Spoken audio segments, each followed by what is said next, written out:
కాకినాడ జిల్లా పిఠాపురం నియోజకవర్గంలో ఉదయం నుండే అవ్వాతాతలకు పెన్షన్లను అందిస్తున్నారు. రేపు ఆదివారం కావడంతో ఒకరోజు ముందుగానే పెన్షన్ల పంపిణీ ఏపీ వ్యాప్తంగా జరుగుతోంది.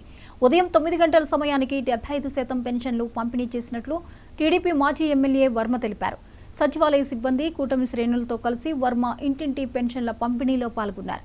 గత ప్రభుత్వ హయాంలో అవ్వాతాతలకు ఒకే రోజులో పెన్షన్లు పంపిణీ చేసిన దాఖలాలు లేవని ఎస్వీఎస్ఎన్ వర్మ విమర్శించారు. అలాగే వృద్ధులకు మహిళలు మొత్తం అందరూ కూడా ఏదైతే పెన్షన్ ఏదైతే ఉందో ప్రధానంగా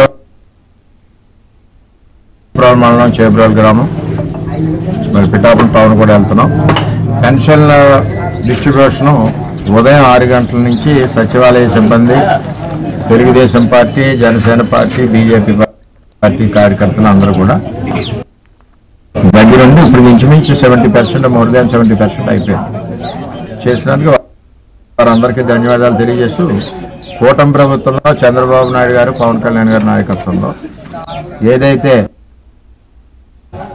పేద వాళ్ళకి 4000 పెన్షన్లు ఇస్తా ఉన్నారో అది ఇచ్చి తీరుతున్నారు. అది కూడా జగన్మోహన్ రెడ్డి ఉన్నప్పుడు పెన్షన్లు పంపిణీ చేసి విధానం కూడా చేతనయ్యేది కాదు. అది కూడా 1వ తారీఖున ఇచ్చేవారు కాదు. ఈవేళ రేపు ఆదివారం 1 వస్తుందని చెప్పి ముందు రోజు 31ని పెన్షన్ ఇవ్వడం జరుగుతుంది. రేపు ఒకవేళ 4 రోజుల పండుగలు వచ్చినా 26ని ఇస్తారు. అంటే వాళ్ళకి ఇబ్బంది కలగకూడదు పెన్షన్దారులకని ఒక ఆలోచనతో చంద్రబాబు నాయుడు గారు ఈరోజు ప్రతి ఒక్కరికి 4000 రూపాయలు ఇస్తా ఉన్నారు.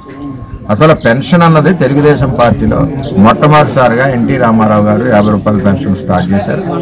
అదేవిధంగా చంద్రబాబు నాయుడు గారు దాన్ని 2000 వరకు తీసుకొచ్చారు. తర్వాత ఇన్స్టాల్మెంట్ల మీద ఏం చేశారు అన్నది మీకు తెలుసు. దాని తర్వాత ఈ కూటమి ప్రభుత్వంలో 4000 రూపాయల పెన్షన్ ఇవ్వడం జరిగింది. ముఖ్యంగా బీసీలకి 50 సంవత్సరాలు నిండిన వాళ్ళందరికీ కూడా వాళ్ళకు కూడా పెన్షన్లకు అర్హులే. ఈ విధంగా ముందుకు వెళ్తా ఉంది.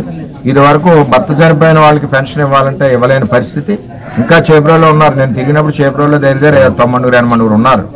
వారందరికి కూడా ఇప్పుడు మరి ఆన్లైన్ ఓపెన్ అవుతుంది కాబట్టి అందులో కూడా వారందరికీ ఎవరైతే ఎలిజిబిలిటీ ఉన్నారో వారందరికీ పెన్షన్ వచ్చే విధంగా వికారాబాద్ జిల్లాలో